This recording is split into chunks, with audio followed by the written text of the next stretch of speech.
Feeling under the weather is something we've all experienced at one point or another. It's that nagging sensation when you wake up and realize you just don't have your usual energy. Maybe you've got a cold, or perhaps you're just feeling a bit off. But have you ever stopped to think about where this phrase actually comes from?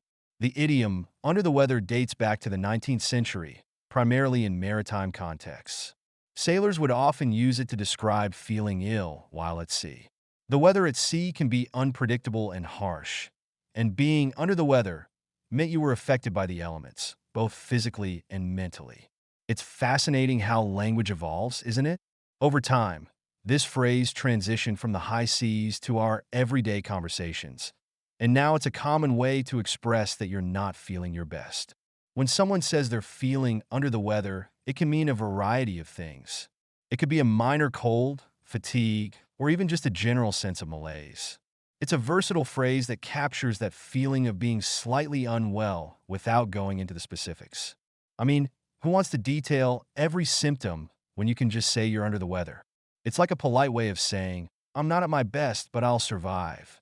Interestingly, this idiom also reflects a certain cultural attitude towards illness. In many cases, we tend to downplay our discomfort.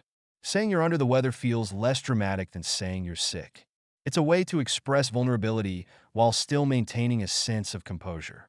It's almost like a badge of honor in our fast-paced society, acknowledging that we're not feeling great but still pushing through. And let's not forget how this phrase has woven itself into our daily conversations. You might hear it at work when a colleague says they can't make it to a meeting because they're feeling under the weather. Or maybe a friend cancels plans, citing the same reason. It's a universal expression that connects us, reminding us that we all have our off days.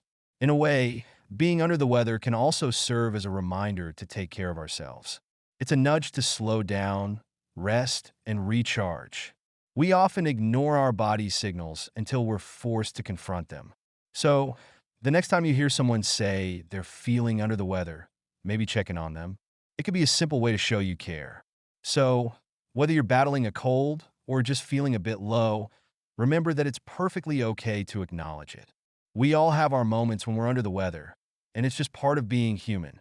Embracing that feeling, rather than brushing it aside, can lead to a better understanding of ourselves and those around us.